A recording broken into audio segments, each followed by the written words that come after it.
Hey guys, welcome back to the channel. We're megandmorgs. We've recently spent an incredible 9 months backpacking through Southeast Asia, so we thought we would put this video together. We've been asked lots of really great questions over on our Instagram, so we're just going to do a Q&A about our time travelling through Southeast Asia, and we hope some of our answers might help you out. Okay, so question 1, your top 3 travel experiences so far?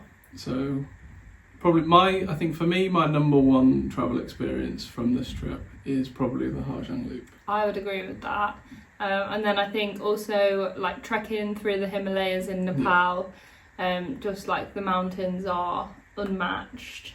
And then probably the most iconic was seeing the Taj Mahal. It actually lived up to all the expectations. So I would say those 3. And then probably the Komodo Island boat trip as like a, what do they say, like honourable mention or something like definitely. Next question, which countries do you think are best for a week of travel and for solo travellers? A week of travel? Well, I think Southeast Asia is kind of off the limits for the 1 week of travel, just because all these countries, it takes like a day and a half to get there from the UK. But we've had some great trips to Italy, Morocco and also Egypt. I'd say all of those would probably be good. Iceland would be really good. Iceland. You could do like a road trip. Alright, I think that might be the one. So Iceland, rent a camper van and do it in like spring, summer and do the ring road. It'll be absolutely exhausting, but you can get it all done in a week, and I think that'll be your number one trip from the UK. As far as solo travel goes, with regards to Southeast Asia, I would possibly focus on the more popular destinations first. So Indonesia, Thailand, Vietnam. I think they're all really great countries for solo travel. We met a lot of solo travellers there because there's so many backpackers. It's really easy to meet people, especially if you are staying in hostels.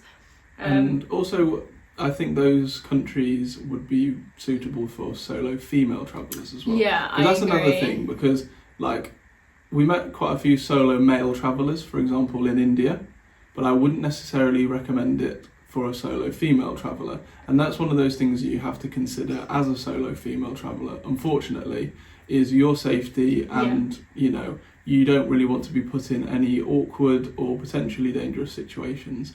So do some research. YouTube is probably the best place to do so, about other sort of solo female travellers going to some of these destinations. And the Philippines would also be another good one for solo female travellers. We've seen quite a few people doing that as well. The next question is the top 3 essentials for long-term travel. I'm going to start by something that we invested in initially, and it's so worth the investment, and that's a good quality rucksack. So we both travel with Osprey. It's a well-known brand, it is slightly more expensive, but it's, as I say, so worth it. And also you're going to be lugging it around every day, so choose a good quality one with back support and everything like that. Hip belts. Don't choose something that's too big as well. If you're going to Southeast Asia, you can buy anything that you need cheaply. Here we'd probably recommend anything between 40 and 55 litres. 55 litres on the upper limit, really. You don't want to be lugging around a 70 litre rucksack, for example, when it's 30 plus degrees heat and 80+% humidity. It'll be just really uncomfortable for you. And also, if you are going to more off the beaten track places, I would recommend rucksack over suitcase. If you are just going to more touristy places, then a suitcase would be fine, such as Thailand. But for longer trips, especially like more rural places, maybe like Laos, Cambodia, I would definitely opt for a backpack over a suitcase. Okay, so next up is something that has been absolutely invaluable to us on our travels. We've used it literally every single day of our trip so far, and that is our Live Straw water bottles. So worth the initial payment. We've not had to buy bottled water, so we've reduced our plastic consumption. You know that you always have access to safe, clean drinking water.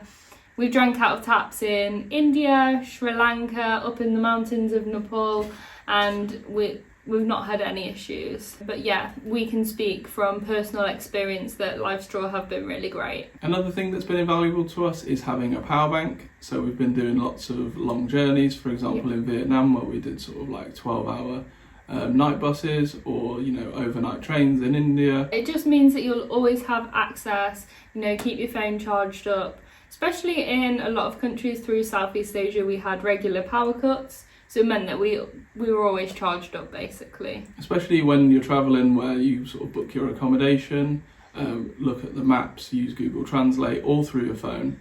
Yeah. Your phone is pretty much your life being away, just because you're not walking around with a Lonely Planet book like what people used to. So yeah, it's invaluable, and you need to keep your phone charged up. I know we've said 3 items, but I'd like to give a mention to having a universal plug adapter as well. If you're going on an extended trip through multiple different countries, having a plug adapter will basically allow you to arrive at whatever accommodation you are, knowing that you will have exactly what you need to sort of be able to charge all your devices. Yeah, it saves you carrying around multiple different ones in your bag. Yeah, you're always covered, and it's been worthwhile investment. Again, it's like a small initial investment for like a lot less stress when you're on the road. The next question sort of relates to the previous one, and it's which bags do we use?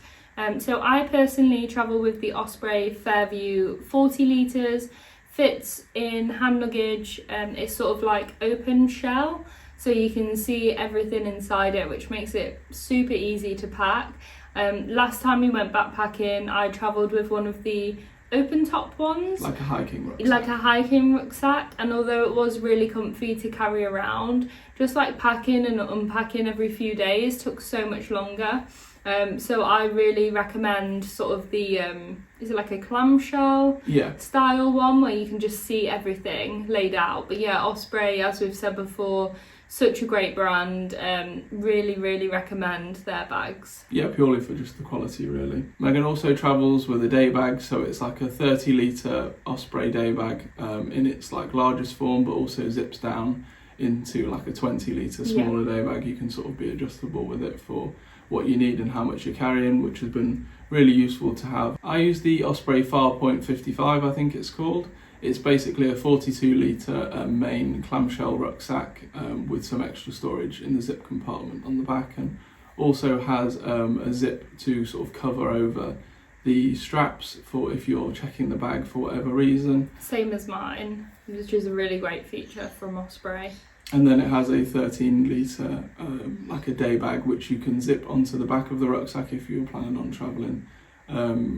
With them like attached on your back, but I often just have it on my front. Yeah, I think if I didn't have a day bag already, I would have personally gone for the option with the detachable day bag, but I didn't need to spend the extra money for an additional one. So if you are thinking about a bag that you might want for your backpacking trip, that's one that I would highly recommend. Yeah, so it's the Farpoint 55 or 70 for men, and Fairview 55 or 70 for women. I'm scared to give up a good job and security back home to travel. Any advice? So I think this can be a difficult question to answer, just because obviously we don't know your exact circumstances, but I think a lot of it depends on financial stability. Yeah.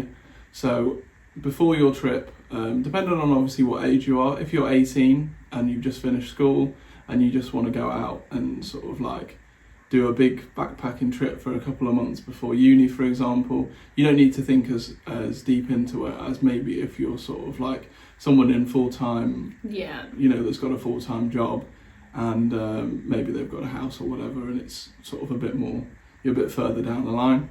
What I would say is just make sure that you're in a good financial position, so you've got money saved up and budgeted for your trip, for where you're going, and make sure you have money as well as that to sort of as a buffer or emergency fund for your travels. Yeah.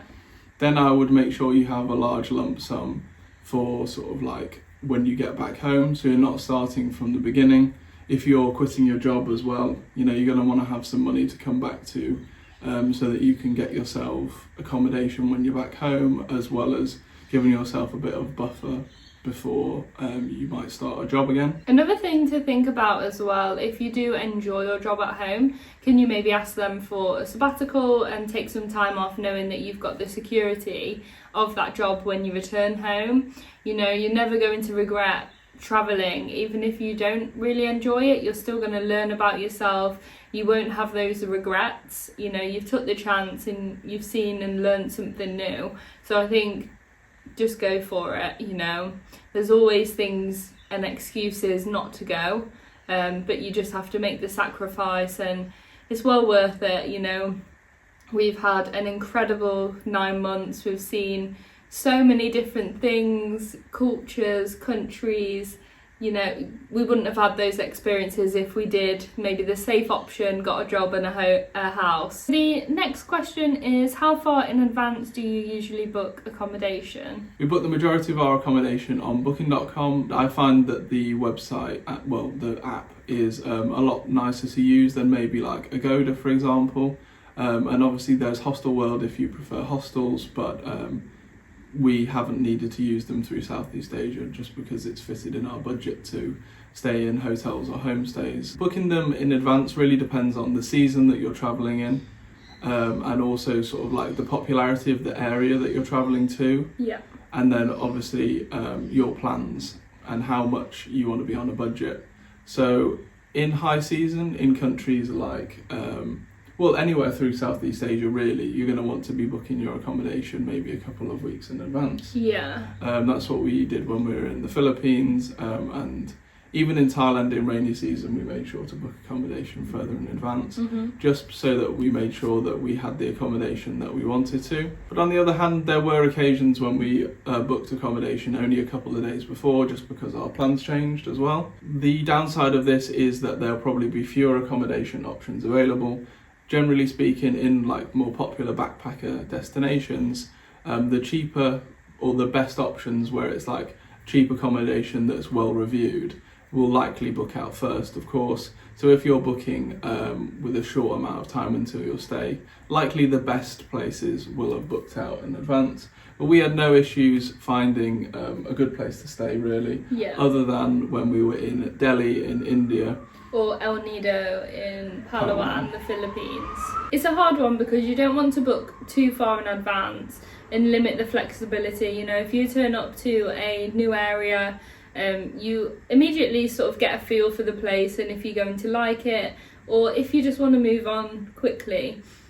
So I think we usually book sort of a place or two at a time. Yeah. And that seems to work for us. So maybe 4 to 7 days before is when we'll book the accommodation. But again, if it's in high season in a place that's really touristy like El Nido and Palawan, Coron, and a lot of like the Thai islands and those sorts of places, you should book. And obviously like some places like in Bali. Yeah. Yeah. Book further in advance. Next question is, which travel card do you use? When we first started backpacking through Southeast Asia, we primarily used Monzo cards. However, we realised that when we were taking cash out, they had like withdrawal fees over a certain amount each month, and it just wasn't working out that great for us because we needed more money than what was available basically. So we were paying money in fees.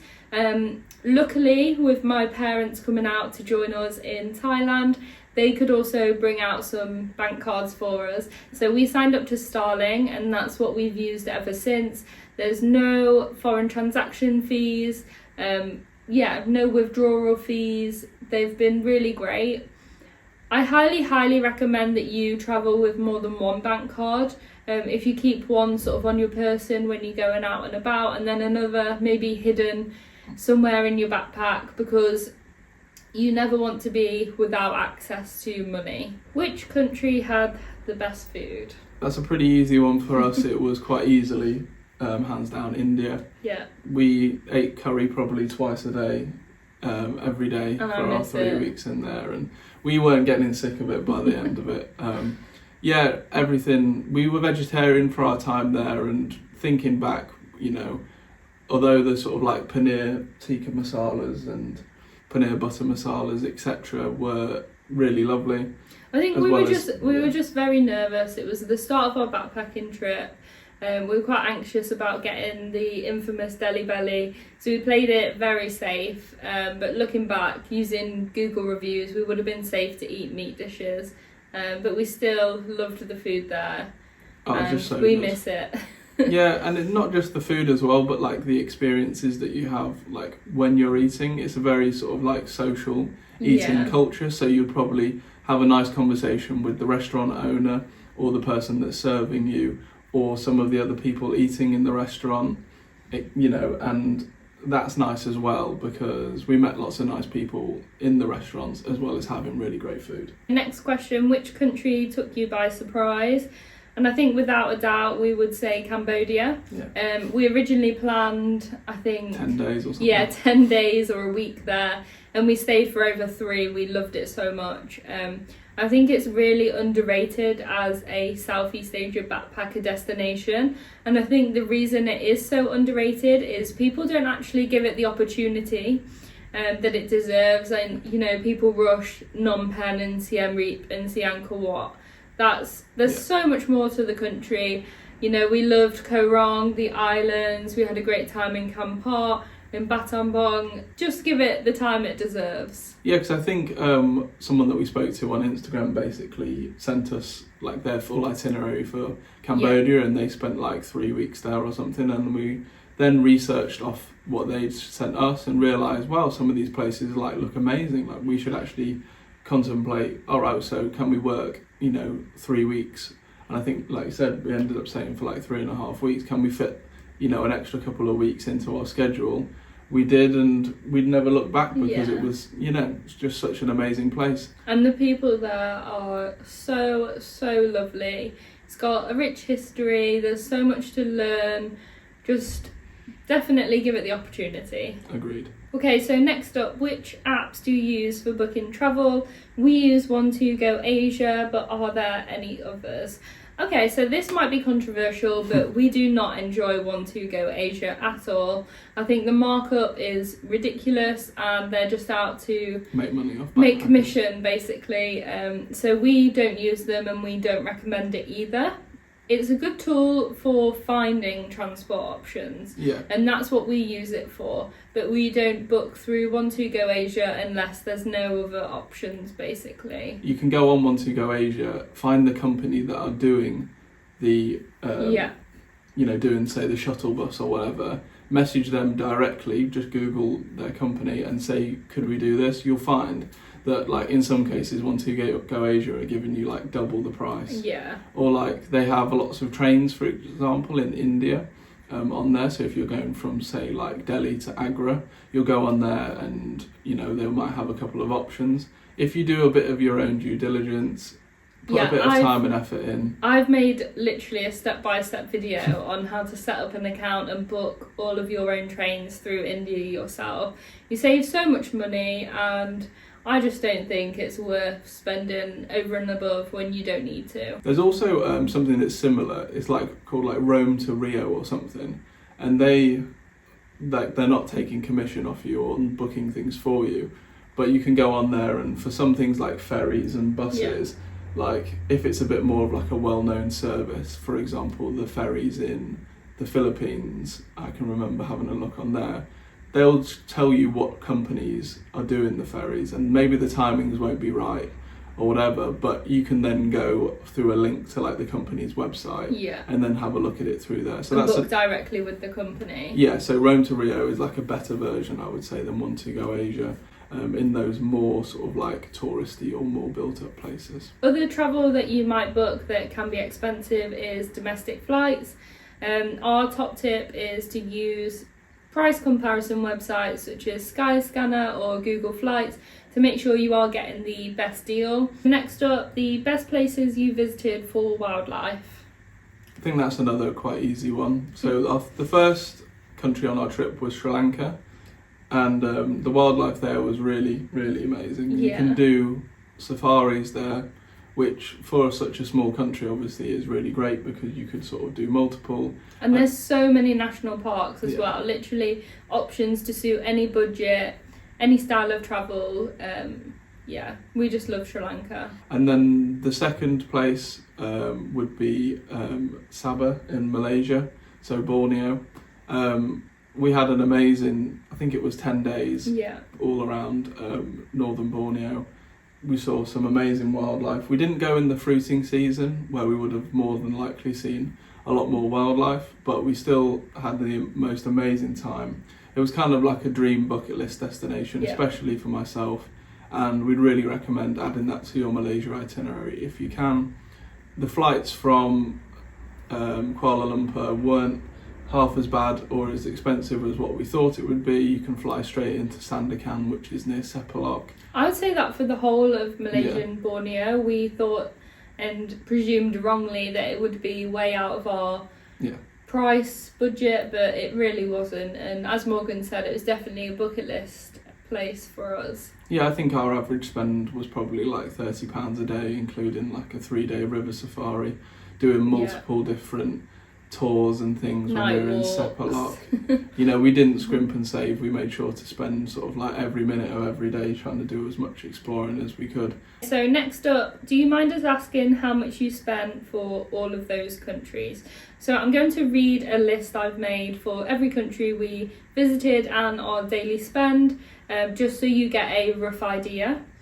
So Sri Lanka, it was £18.42, which again, it was our first country. We probably could have travelled cheaper. Definitely. India, £17.09.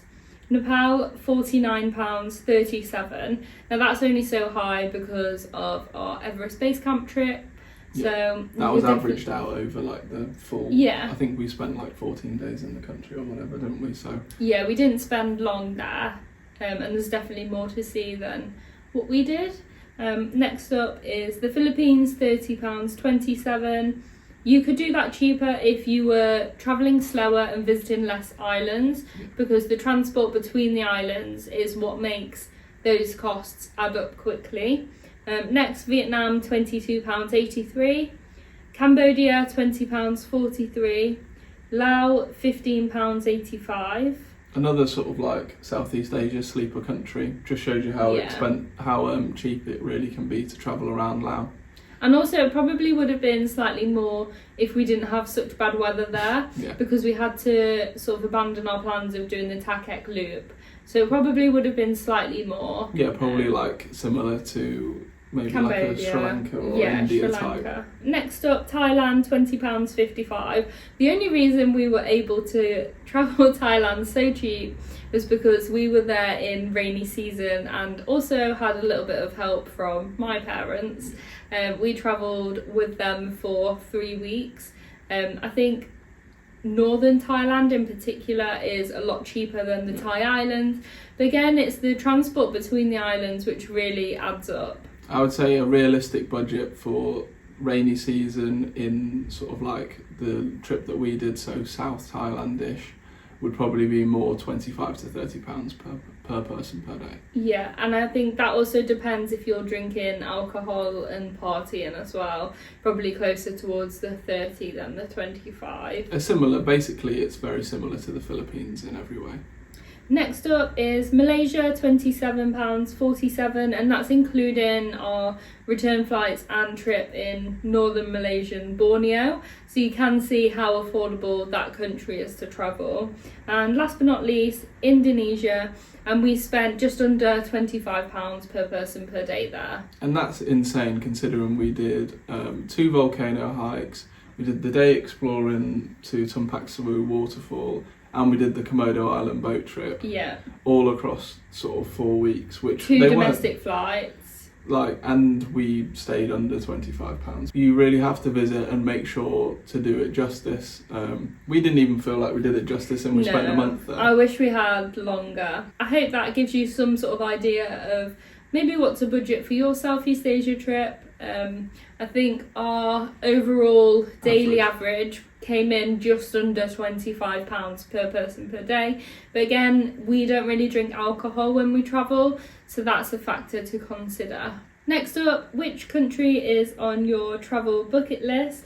I think for me, I would really love to see a safari in Africa, particularly Tanzania looks incredible, South Africa, and maybe as far as Europe goes, I feel like the Balkan region would be amazing to explore. I think if we could sort of combine like a Kilimanjaro trip with a safari and then going to Zanzibar, that would be like a pretty perfect highlight. Like 2+ weeks. That would be a really nice trip. I just want to kind of just see as much of the world as I can, really. There's not anywhere like that sticks out to me more than anywhere else. I just want to do like a Central America trip and like a South America trip as well. And go hiking in northern Pakistan. I want to go to see Antarctica.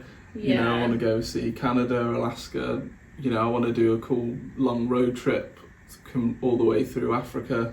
There's not like one country that particularly springs to mind. I just want to see as much of the world as I can, really. Any sustainable travel tips? Now, we have touched briefly on this when we mentioned travelling with a life straw bottle and reducing plastic consumption. Another thing that we travel with is a tote bag, so when we go shopping we don't need to have plastic bags, basically.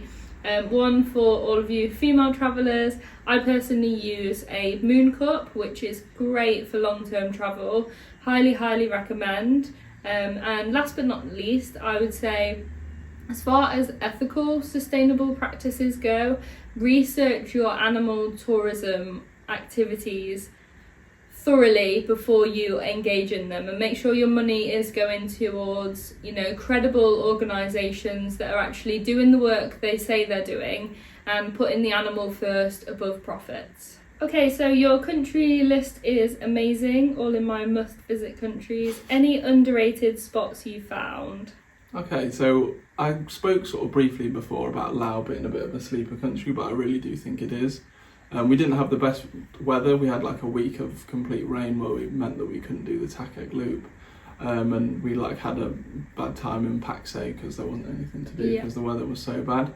But honestly, it was a really great country to travel. I think our favourite place was Nong Keo up in the north, and we wish we had more time up there to do a bit more of exploring and trekking just in those more like remote regions of the country. You know, we were in a place where like most people couldn't speak English, but everyone was so nice and welcoming. Kids were coming up to you and saying hi. Everyone was just being so lovely. We really enjoyed our time there.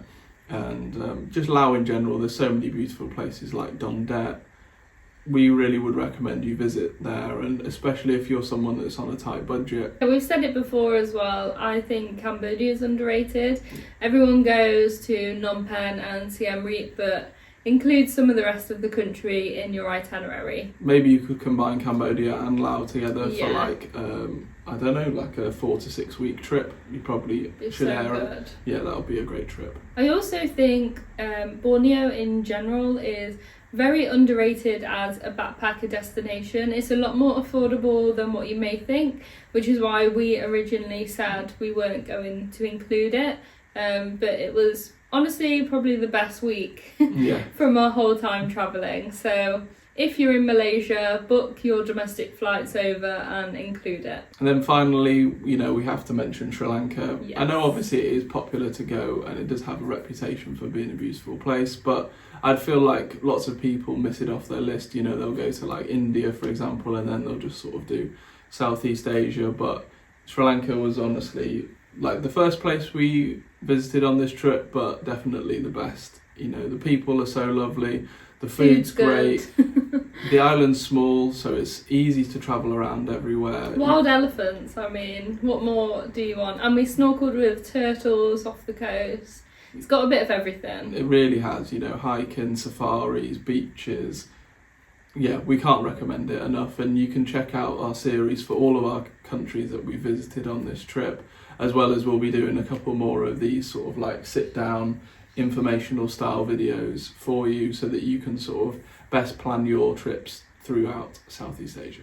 And if you have any questions that we've not answered today, make sure you drop them below in the comments or send us a message over on Instagram at megandmorgs, and we're more than happy to get back to you. Yeah, of course, and let us know if you want us to do a part 2. I'm sure there's plenty of questions that we haven't managed to answer. But yeah, we really hope you've enjoyed this video and found it useful. If you have, please make sure to like and subscribe, and as always, we'll see you in the next one.